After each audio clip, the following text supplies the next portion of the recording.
Welcome back. Away from the issues around protest music and censorship by regulators, let's talk about your health, your reproductive health, and focus on women. We're being joined on the program by an author, the author of the book you just saw a moment ago, When Time Runs Out. Also a social and behavioral change expert, Adeola Olunloyo, joining us from Regina in Canada. Thank you so much for joining us, Adeola.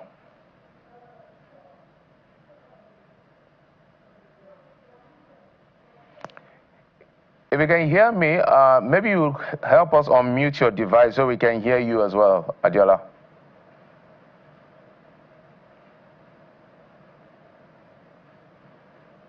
Can you hear us? Okay.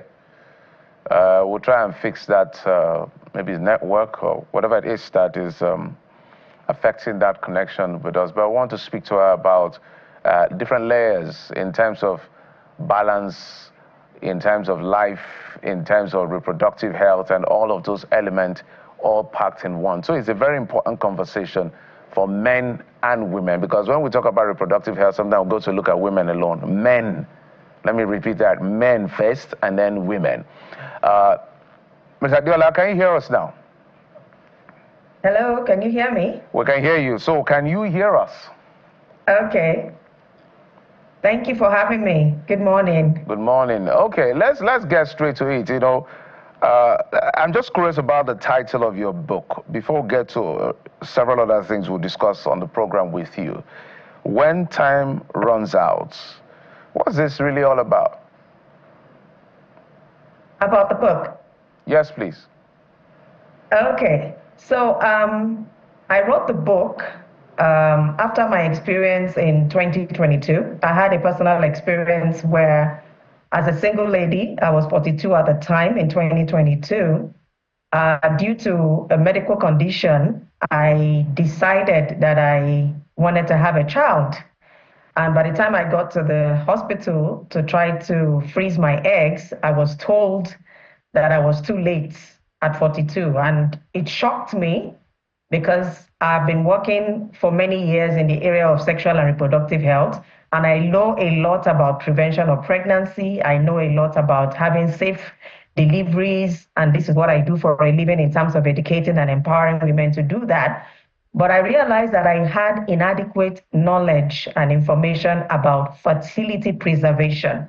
Of course, I didn't think that at that time I would be single at 42, but I always thought that you can, decide to become a mother at any age as long as you're healthy, you look good, you take care of yourself and all of that. So based on that experience, I began to dig deeper, to talk to fertility experts, interact with women who are dealing with infertility, and I realized that there's a huge gap in terms of knowledge about what women know about the timeline, the limited timeline of their fertility, and the unaffordable and inaccessible services around fertility care that we have in our society.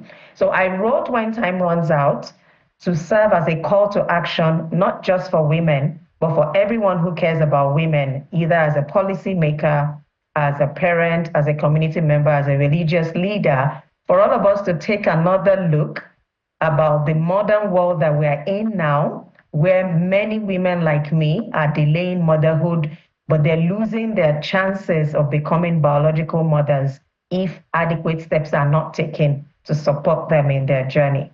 So let's get to some of those gaps you identified, especially the knowledge gap. And I would also like if you also expand the conversation to men as well, because I don't think sometimes society is very fair to women. As soon as there is an issue around giving birth, making children, the first people look at is women, and a couple of the times. I'm sorry, I can't hear you. Can you say that again, please? Can you hear me now? Now I can hear you. Okay, I was saying that let's begin by closing that knowledge gap that you found out. So you educate us on what you found out to be the knowledge gap that this book and generally your knowledge is trying to bring to the fore. But I'm saying that also expand the conversation to men, because I think there's a lot of injustice when it comes to reproductive health. Everybody looks at the women first, and a couple of the times the men are the problem. Okay, well, I would say that there's no injustice to men in this situation because biologically, men have a longer longevity of fertility than women. And I'll tell you why. One of the knowledge gaps that I learned is that a woman's peak period or peak season for reproducing is when she's in her 20s. By the time a woman clocks 30, her fertility starts to decline. By the time she's 35, the quality and quantity of her eggs significantly starts to drop. But if you take a 35-year-old man, he doesn't have that challenge because men continue to reproduce sperm for as long as possible if they don't have any medical condition or issues. But for a woman from 35, egg quality and quantity starts to dip, right? So for women, I think that there should be like an emergency call, much more than for men at the same age if you put them in the same age group. So for me, that was shocking. I didn't know that until I was 42, right? And at 42, my doctor was telling me, you're already too late, right? And I just felt that there's a growing population of women like me in Nigeria and actually all over the world. Because now women are aspiring more in terms of getting educated, pursuing careers, contributing meaningfully to the society. But not many are adequately informed about how to balance, that desire of pursuing their careers and also becoming mothers whenever it is that they are ready. And I think your book really tackles a very difficult subject. I don't know how you were able to do it, but based on your experience naturally, I know that you brought that to I'm sorry, bear. I'm having challenges hearing you again. Oh dear, this is not the best time to not hear us. Is it better now? Now, okay, I can hear you now. Okay, I was saying that I like that your book tackles a very difficult subject, something a lot of people do not talk about for obvious reasons anyway. But I want to know a little bit more about your story, because this is also a personal story. The book is a very powerful book, I must say. You went through 3 unsuccessful IVF cycles at 42.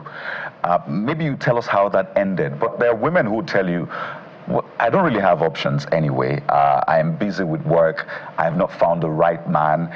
And then the other options available are frowned at in the society. I tell you, well, no, it has to be a man. You cannot go through the other processes. So maybe tell us more about your story, how it is going now, and what options are available to women really, and the cultural context.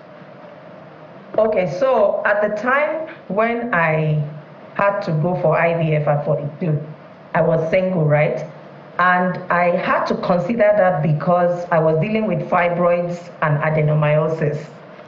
And I'd been dealing with fibroid for 13 years, and I was having very bad, it really affected the quality of my life. And when I got an additional diagnosis of adenomyosis, I just said to myself, you know what, I can't live like this anymore. I want to have a hysterectomy, right, which is to take out my womb. And that was when it dawned on me, like, okay, wait, before you take out your womb, how about try to be a mother? Because I always desired to be a mother, even though I was not married. And that was what led me down the path of IVF. Unfortunately, I went through 3 cycles of IVF, but it failed. And it failed because my eggs, I was told, were not viable. They didn't get enough eggs, and the few that they got were not viable enough to pass through the fertilization stage to become a baby. And that was devastating for me. Devastating. I didn't have enough emotional and mental support. I was full of regrets because, remember, I said I've worked in the sexual and reproductive health space for a long time, and I had access, I had information, I was empowered, I was capable of preserving my eggs if I had been told 10 years before, for instance. I had a medical doctor who was managing my fibroids for 8 years. Not once did he say, okay, you're approaching 35. Have you thought about freezing your eggs? That offer was not given to me. What everybody was ringing in my ear was, go and get married, go and get married. And of course, I would have loved to get married if I found a suitable partner. Right. And that's part of the limitation that I am frustrated with in our society. The only narrow path that the society pushes women to is to get married. But look around you now. Even those who are getting married are getting out of the marriage if they are not careful to select the right partner. So those who are choosing not to rush into marriage until they find a suitable partner should not feel punished or isolated, right? Because now we're having a lot of women, like I said, who are empowered, who are educated, who are exposed. So what we need to ensure we give to support women is, the first is knowledge. Many women are still ignorant. You know, we're also in a deeply religious society. For me, I was like, I'll deal with motherhood whenever I get married. It's not a problem.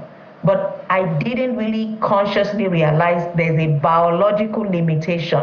I can marry at 50, but I can't be a mother at 50 naturally, you see? So we need to begin to give adequate information, factual information, for women to be able to make informed decisions, to understand as you're moving up your age, you need to be proactive.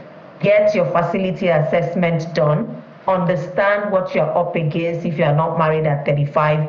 Have the option of preserving your fertility if you can afford it and you have access to it, you know, and even take care of yourself. I delayed for 13 years living with fibroid because I was afraid, or because they were just telling me, oh, don't bother until you are going to have children. But I had to choose my quality of life first, because I was bleeding for 12 days. I was in pain. I was unhappy. So I got to the point where I said, you know what, I can't live like this. I was working in the UN, and it was a highly demanding job that required a lot of travel. So every time I have to travel and I'm on my period, it's hellish. It's a lot of anguish, you know. So I got to the point where I said, you know what, I want to choose a good quality of life above me waiting for society to validate whether I become a mother or not. I want to choose life first. So there are several lessons for women to learn from my experience.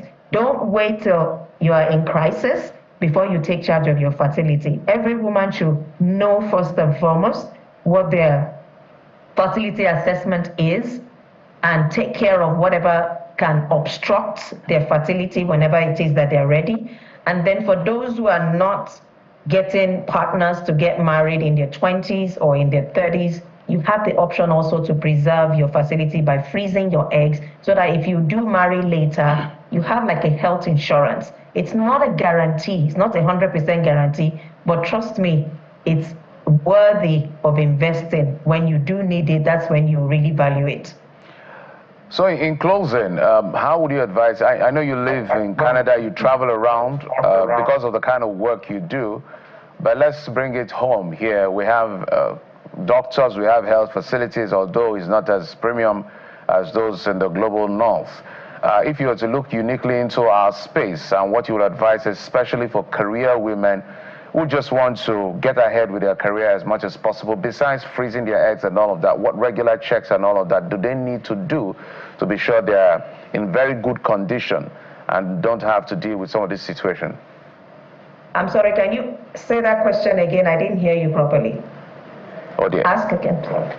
I'm just saying that speak to Nigerian women this time. You know, this is global south. You know the challenges we face here, and a lot of women want to be successful at the same time, you know, balance family life. So speak to them in specific with the hindsight of the kind of medical services we have in our country. First, I would like to say I'm Nigerian. Because I live in Canada now doesn't make me not aligned with what the realities of our Nigerian women are. But I know that there are services in terms of diagnostic tests that are available for women to explore. But the first thing is even having a gynecologist, having access to a gynecologist to understand what's going on in your status.